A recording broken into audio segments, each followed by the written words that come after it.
வெள்ளத்தால பாதிக்கப்பட்ட மூதூர் மக்களுக்கு நாங்க நிவாரண பொருட்கள் கொடுக்கறதுக்காக வேண்டி போயிருந்தோம். இந்த நிவாரண பொருட்கள் எல்லாமே எங்க ஊர் மக்கள் தந்தது. எங்க ஊர் ஒரு சிறிய கிராமமா இருந்தாலும் இங்க இருக்கக்கூடிய மக்களுடைய மனசு பெருசு என்கிற மாதிரி நாங்க நினைச்சதை விட அதிகமாவே எங்களுக்கு நிவாரண பொருட்கள் சேர்ந்துச்சு. அதோட சில பேர் பணத்தாலையும் உதவி செஞ்சிருந்தாங்க. அதுலயும் ஒரு சின்ன பையன், ஒரு 3-4 வயசு இருக்கும் அப்படின்னு சொல்லி நினைக்கிறேன், அவனுடைய சதக்காவா அவன் ஆசாசையா சேர்த்து வச்சிருந்த உண்டியல எங்களுக்கு கொண்டு வந்து தந்தான். இந்த சின்ன பையனுடைய இந்த செயலை பாக்குறப்போ எங்களுக்கு ரொம்பவுமே சந்தோஷமா இருந்துச்சு. இந்த பொருட்களை எல்லாத்தையுமே பெக் பண்றதுக்காக வேண்டி எங்களுடைய மஸ்ஜிதுக்கு கொண்டு போயிருந்தோம். இங்க நிறைய இளைஞர்கள், ஆலிம்கள், மூத்த நபர்கள் அப்படின்னு சொல்லி பெக் பண்ற அந்த வேலையில கலந்துகிட்டாங்க.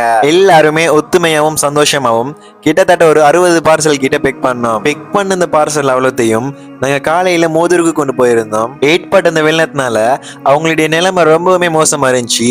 இன்னும் நிறைய இடங்கள்ல தண்ணி குறையாம தான் இருந்துச்சுங்க. நாங்க கொண்டு போன பொருட்கள் எல்லாத்தையுமே அல்லாஹ்வினுடைய கிருபையால வெற்றிகரமா பகிர்ந்தளிச்சுட்டு வந்தோம். அப்போ அந்த மக்கள் அவங்களுடைய நன்றிகளையும் எங்க ஊருக்கு தெரிவிச்சிருந்தாங்க. இது எங்களுக்குமே ரொம்பவுமே சந்தோஷமா இருந்துச்சுங்க. நாங்க ஒரு ஷார்ட் பீரியடுக்குள்ள தான் இப்படி ஒரு உதவி திட்டம் செய்ய போறோம் அப்படின்னு சொல்லி அறிவிச்சிருந்தோம். ஆனா எங்க ஊர் மக்கள் இல்ல அப்படின்னு சொல்லாம அவங்களால முடிஞ்ச அளவுக்கு பொருட்களை தந்து உதவி செஞ்சாங்க. இவங்க எல்லாருக்குமே எங்களுடைய சங்கம் சார்பாக ஜஸாக்கல்லாஹு ஹைரான்.